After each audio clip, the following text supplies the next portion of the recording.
We used the money from your mother-in-law's savings for this trip. It'll eventually become Tyler's inheritance anyway, so it's fine, right? My brother and his wife rushed over immediately after my mother passed away, not to offer condolences, but to get her bank book and withdraw her savings before I could submit her death certificate to the government office. You used Mom's money? Huh? Trying to suppress my anger, I asked Carol, who casually responded, "Yeah, we spent about $10,000 on the trip, LOL. The audacity of my brother and his wife, who conspired to use my mother's money without permission, made me furious for a moment. But then I remembered something. Right, these people don't know. I couldn't help but laugh. Ha ha ha. My condolences. Carol looked puzzled by my sudden laughter. What's wrong with you? Did the shock of us using the money make you go crazy? Of course, I wasn't going crazy.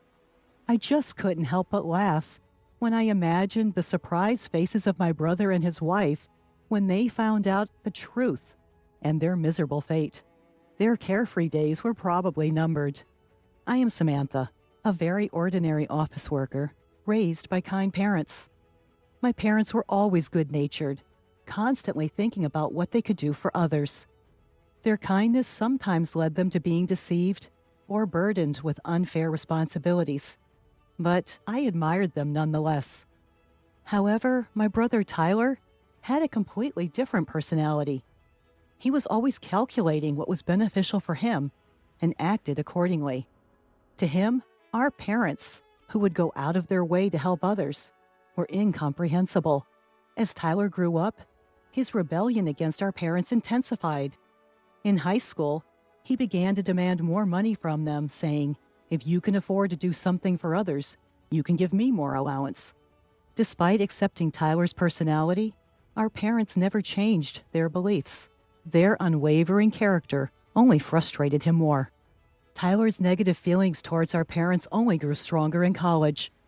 Taking advantage of the fact that our parents paid for his tuition, Tyler spent his college days partying and eventually failing a year, which caused them trouble. Parents should naturally devote themselves to their children, right? Or can you only be kind to others, but not your own family? Tyler continued his selfish behavior with such justification. I once heard him brag to his friends, "My parents are so gullible, LOL." After graduating college, Tyler moved out and started living on his own.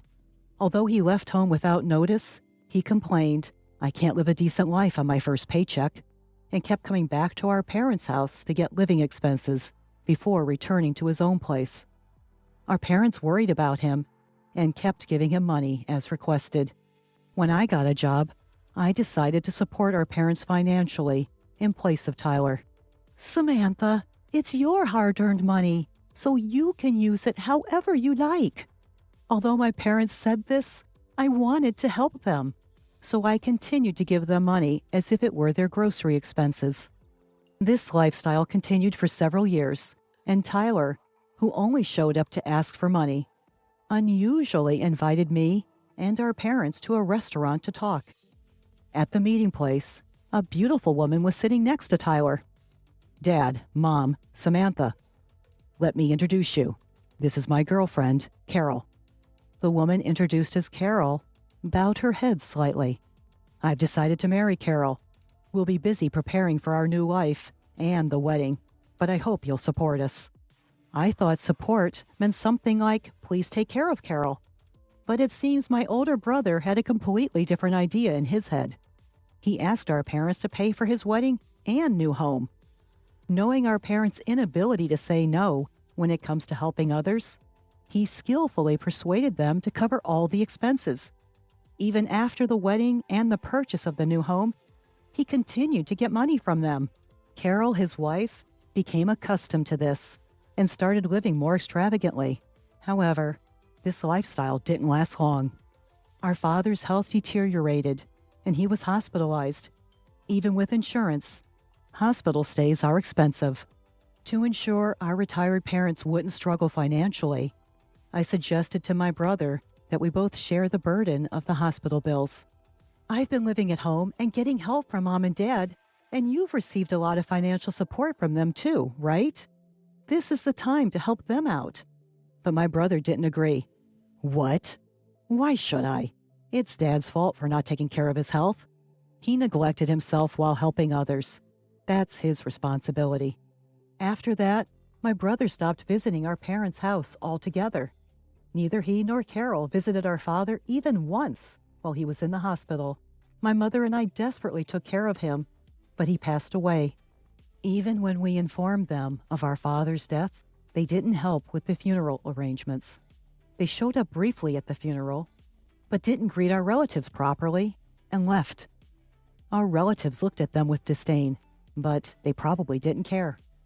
My mother, who had bravely acted as the chief mourner during the funeral, began to lose her energy after the funeral, clearly affected by the loss of my father. Tyler, Mom has been feeling down lately. She wants to see you. Can you visit her at home sometimes? When I asked my brother, he thought for a moment and then said, "By the way, what happened to Dad's inheritance?" "It all went to Mom. It seems they had decided that's what they would do when Dad was still alive." "I see. So Mom has the money now, right?" Feeling a bad premonition, I warned my brother immediately. "Like I said before, Mom is mentally weak right now. Don't try to take her money, okay? I want you to come and cheer her up." "What's the point of going if I can't get any money? It's not worth it." When I insisted that we wouldn't give him any money, he never visited our parents' house. And then, half a year after our father's death, our mother passed away too. Even knowing our mother's weakened state, my brother never showed any concern. When he learned of her death, he rushed back to our parents' house. I thought he would fulfill his duty as the eldest son during the funeral. But as it started, he and his wife disappeared. I called his cell phone, but it went straight to voicemail. In the end, I took on the role of the chief mourner instead of him and managed to finish the funeral.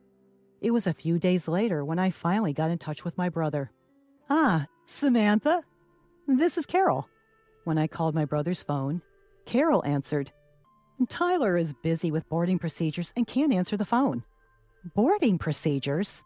Carol, where are you?" "We're at JFK Airport. We're leaving the United States in a few hours, LOL. "Are you leaving the United States and going abroad?" "Yes, we're going on an international trip." I was surprised at my brother and his wife's decision to go on a trip abroad, right after our mother's death. But I was even more shocked by what Carol said next. "We're really grateful to our mother-in-law, you know. Thanks to her, we're able to enjoy this luxurious trip abroad. Haha." "What do you mean by that?" "Well, we used our mother-in-law's savings for this trip. It was going to be Tyler's inheritance anyway, so why not?" "From Mom's savings? How did you get that money?" "When we visited her house, we borrowed her bank book and seal. We knew we wouldn't be able to withdraw money once the death certificate was submitted, so we hurried." The real reason they rushed to our mom's house after her death was to get the bank book and withdraw the money before I submitted the death certificate. "So you used Mom's money?" Trying to suppress my anger, I asked Carol, and she casually replied, "Yes, we already spent $10,000 on the trip expenses. It's a good thing Tyler's plan worked out." For a moment, I was furious at the audacity of my brother and his wife for using our mom's money without permission. But then I remembered something. That's right. They don't know. I couldn't help but laugh. Serves you right." Confused by my sudden laughter, Carol asked, "What's wrong with you? Did the shock of us using the money make you lose your mind? Tyler is the eldest son, so it's natural for him to inherit more, right?" Laughing, I answered, "Sure, that's fine. I'll give up my inheritance so Tyler can inherit everything. That was your plan all along, right?" Upon hearing this, Carol happily said, "Oh my, you're quite understanding." "By the way, please make sure to arrange for all of Mom's mail to be sent to your house from now on." "Don't worry, it's a simple task. I'll let Tyler know." Carol hung up the phone cheerfully. I didn't hear from my brother again until they returned from their trip. Samantha, Carol told me you're giving up your inheritance. Yes, but more importantly, did you handle the mail forwarding for Mom's mail? Yeah, I took care of it as soon as we got back. Good to know. You're not going to change your mind later, are you? You won't say you should have inherited after all? Of course not.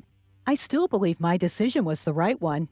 Well, it's only right that I, the eldest son, inherit everything. Haha. My brother said this and ended the call in high spirits.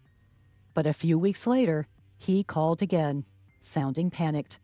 There's a collection notice addressed to Mom in her mail. What's this about? Oh, is it from the bank? Our parents always wanted to help people in need and would accept any request. This included money matters. If someone asked to borrow money, they would even borrow from the bank to lend to others or become a guarantor if asked. As a result, their debt grew more and more. The amount of debt was far greater than the savings, so inheriting would clearly put them in the red. Did you know about this? My brother raised his voice. You knew Mom had debt, right? Why didn't you say anything? There was no point. What? You're saying it's meaningless? You knew about the debt, so you gave up your inheritance, right?